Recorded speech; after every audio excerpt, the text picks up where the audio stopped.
ዛሩ ቀለጣል የሀገሬ ሰው። እውነት ነው እንዴ?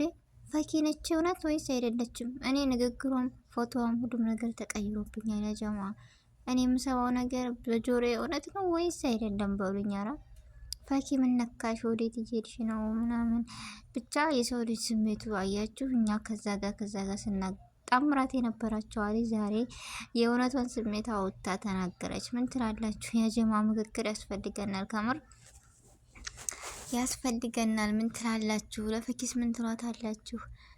እኔ ተቀይራብኛለኝ ከፎቶዋም ከንግግሯም ከሁሏም እንደ በቃ ዘሩ ቀለጠ እያልኩን የመጣሁት እኔ ምንም አላልኩም። ሌላ አጀብ ነው ነገሩ። አሰላሙ አለይኩም ወራህመቱላሂ ወበረካቱ። ውድና የተከበራችሁ ወደ ቻናሌ ቤተሰቦች እንዴት ናችሁ? ደህና ናችሁ ወይ? ከኔ ጋር አልሐምዱሊላህ። እንደሞ ውድ ኢትዮጵያውያኖች በያላችሁበት ሰላማችሁ ይብዛ። አላህ ሀገራችንን ሰላሟን አንድነቷን ይመልስልን። ሁላችንም በዱዓ ለዚህ ቤት ደግሞ አዲስ የሆናችሁ ሰብስክራይብ ማድረጋችሁን እንዳትረሱ። እንዲሁም ነባሩ ቤተሰቦቼ ስለምትከታተሉኝ ሰዓታችሁን ጊዜያችሁን ሰጥታችሁ ስለምታበረታቱኝ እጅግ ከልብ አመሰግናለሁ። እና ዛሬ እንደምናያት የፈኪ ህይወት ወይም የፈኪ እርግቧ ንጉሷ እያልን የምናደንቃት ልጅ ከከሌ ጋር እያልን ስናጣምራት የነበር ነው ሁሉ የት ናችሁ? አንድ ቀንም አስቤው አልሜው አላቅም ነበረ። ፈኪ ያመጣችውን ጉድ አሁን ኑ እንስማ፣ ያልሰማ ሚስማ እያልን እስኪ ምን ትላላችሁ? አስተያየትም እስኪ ሰጡን። አንዳንድ ጊዜ እኮ ሱብሃንአላህ የሰው ልጅ ስሜቱ ወይም የምንሰይመው ሌላ እነሱ ያሉበት ሌላ ብቻ እኛ በማያገባን እየገባን እንዳያችሁ ስለ አህሙ ብዙ አወራች፣ ብዙ ተናገረች። እኛ ከአህሙ ጋር ስኮኒ ነው ምናምን እያልን ብዙ ጊዜ ከራሴ ጀምሮ እኔ እጽፋለሁ ወይም ከአህሙ ውጭ ወደ ውጭ ምናምን እያልኩ ብዙ ጊዜ አሳይመንት እሰጣለሁ ወይም አስተያየቴን እሰጣለሁ። ላኪን ከዛሬ በኋላ ምን ብዬ ነው የምለው? አርፌ ቁጭ እላለሁ። ማደብን ታውቃላችሁ፣ ስነ ስርዓትን ታውቃላችሁ፣ እንደዛ ነገር። ስለዚህ እኔ እንጃ መቼም አልሚው አስቤው የማላውቀውን ሳሚ ጉድ እኮ ነው ፈኪ። ለማንኛውም በመጀመሪያ እንኳን ተወለድሽ። እኔ እንጃ ምን ድግ በይ ነው አይደለ? ስለዚህ በዚህ ሰዓትሽ የእውነተኛ ስሜት ኖሮሽ ነው ወይስ እንደው ሙድጭ አድርጉኝና ያሳድጉ ቻናሌን ብለሽ ይሆናል? መቼም አላቅም። እውነትም ደግሞ ወላሂ እያልሽ ስታወሪ ለማመን ቻልኩኝ። እኔ ግራ ገባኝ። ታውቃላችሁ የእውነተኛ ስሜትም ከሆነ እንግዲህ ምንም ማድረግ አንችልም። ያ ጀማ ብቻ እኛ ቤተሰቦቿ ምክክር ያስፈልገናል። አላሌ ይሄን ያልኩበት ምክንያት ምንድን ነው?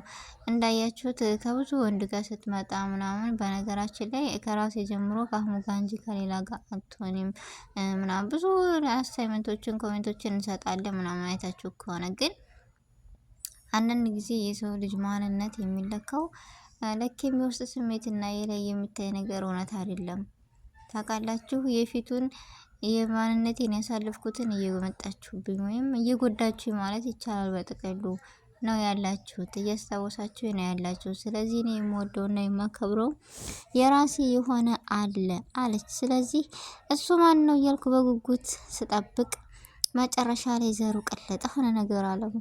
ወይ ፈኪኛ ፋንድሸኛ ዳይመንድ ካመር ሁሉን ነገር እኔ እንጃ።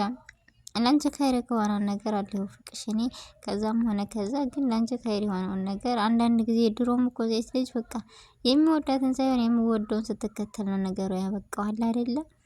አሁን እኔ እንጃ ካህሙ ወዳ የሚወድሻለ ብዬ እኔ አላስብም እንደራሴ። ላኪን እንዳልኳችሁ ሴት ልጅ ከሚወዳት ይልቅ የማይወዳትን እሷ የወደደችውን ተከትላ ስትሄድ መጨረሻዋ ደግሞ ምን ይሆናል ብቻ አላቅም። ዙሮ ዙሮ ያም ሆነ ያም ከአሁን በኋላ አርፈን መቀመጥን እንሻለን። እናንተም ያጀማ አርፋችሁ ተቀመጡ። ታውቃላችሁ ቅምጥ መቀመጥን።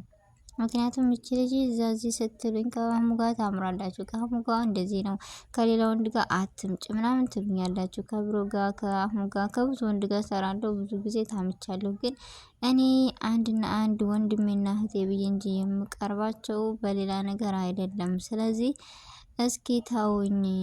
እኔ ራሴ ብዬ የምጠብቀው ሰው ነበረ። ይህ ቀን ደግሞ ዛሬ ነው። ለመናገር ደፍረቱን ሰጥቶኝ ተናግሬያለሁ ብላለች እቺ ልጅ። ስለዚህ እኛ ካሁን በኋላ ምን አገባን? ታውቃላችሁ፣ ምን አገባን? ቢሻው ያህሙትሁን ቢሻው የብሮትሁን ቢሻው የሳቢትሁን በቃ ያገባንም። እኛ እውነተኛ ስሜቷን ተናግራለች። እንግዲህ ካሁን በኋላ ከሌጋ መጣች ከሌጋ ሄደች አንልም። ታውቃላችሁ፣ ምክንያቱም እኛ አስቀይመናታል።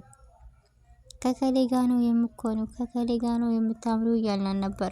ሀቂቃ ግን ከአህሙ ጋር ሲታዩ እኔ እንጃ በጣም ነው ደስ የሚሉት። ብዙ ክብር አለው ለሷ ያለው ቦታ ምናምን። ከዛ አንጻር ነው እኛ አህሙ ጋር ሆኔ ምናምን ያልናት እንጂ በሌላ ነገር አይደለም። ካልፈለግሽ ደግሞ መብትሽ ነው ፈኪ፣ እኛ ግዴታ አንልም። ስለዚህ ግን እንዴት ነው ነገሩ? እኔ እንጃ ብቻ በጣም እየገረመኝ ነው። አይደለ አንዳንድ ጊዜ ምን አይነት ጊዜ ነው ወይም ምን አይነት እንደዚህ ነው ላለሁኝ። እኔ ፈኪም በዚህ ነገር አላሰብኳትም ነበረ። ለማንኛውም እንግዲህ እስኪ ሰርጋችሁን እንጠብቃለን። የፍቅረሽ ምላሽ ደግሞ ወይም ምናምን እንጠብቃለን። ምላሹ ምን እንደሆነ እላለሁኝ። ጀማ የእናንተንም አስተያየትና የእናንተንም ሀሳብ እስኪ ግለጹልኝ። እውነት ሳሚሽ ብሏት ይቀርባሉ ስላችሁ ማለት ፍቅሯን ይቀበላታል ወይስ አይቀበላትም? ሁለተኛ ደግሞ በዙሪያ ያሏትን ወንድሞቿን እሷ እንደ ወንድም ብታስባቸውም እነሱ ግን ለእሷ ትልቅ ክብርና ለእሷ ትልቅ ፍቅር ያላቸው አሉ። እነዚህ ሰዎች እሺ ምን አይነት ስሜት ይሰማቸዋል? ብቻ በጣም ከባድ ነው። ፈኪ በነገራችን ላይ ብዙ ነገር ያሳለፍሽ ነሽ እናውቃለን። ብዙ ጠንካራ ነሽ። ግን ዛሬ ላይ በቃ እኔ ንግግርሽም ማንነትሽም እንደ ፎቶሽም ሁሉም ተቃይረሽብኝ ነው የመጣሽው። እኔ እንጃ ለምን እንደሆነ፣ ወይስ አይምሮዬ ለማቀበል ስላቃተው ነው። ብቻ የውስጥሽን አላህ ነው የሚያውቀውና የምትወጂውን ላንቺ ጥሩ የሆነውን ነገር ከይረ ነገር ይስጥሽ ይወፍቅሽ ነው የምለው። ሌላ አማራጭ የለኝም። በቃ ዝምታ መርጫለሁ። እናንተስ ቤተሰቦች ዝምታ መርጣችኋል ወይስ አልመረጣችሁም? ብቻ በጣም ነው የገረመኝ። እኔ ያላሰብኩትና ያልጠበቅኩት ነገር መጥቶ ነው ሰርፕራይዝ ያደረገችን ፈኪ። እኛ የምናስበው ሌላ፣ እሷ ያሰበችው ሌላ፣ ብቻ ያልተገናኝቷል አይደለ? እኛ ልክም ከሱ ጋር ከዚህ ጋር እያልን ስናሽቀብጥ እሷ በውስጧ እየተቃጠለች ነበረ። ታውቃላችሁ። ከአሁን በኋላ ግን እያንዳንዳችሁ አርፋችሁ ተቀመጡ።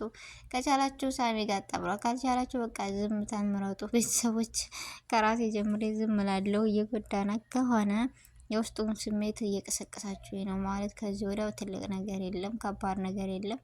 ስለዚህ እኛ ደግሞ ባለችበት ህይወት ደስተኛ እንድትሆን በቃ ዱዓ ማድረግ ነው። ሌላ ምንም ነገር የለም እላለሁ። እና ቤተሰቦቼ የእናንተን አስተያየት እና የእናንተን ሀሳብ ደግሞ በኮሜንት ገለጹልኝ እስኪ። አይ ከአህሙ ጋር ነው የምኮነው የምትሉ ከአሁን በኋላ በቃ እኔም ትቻለሁኝ እናንተም ተሆኖ የምለው ውድ ቤተሰቦቼ የዛሬ ቪዲዮ ይሄን ይመስል ነበረ። ጊዜያችሁን ሰዓታችሁን ሰጥታችሁ ስለተከታተላችሁኝ እጅግ ከልብ አመሰግናለሁ። በአዲስ ቪዲዮ እስከምንገናኝ ድረስ አሰላሙ አለይኩም ወራህመቱላሂ ወበረካቱ።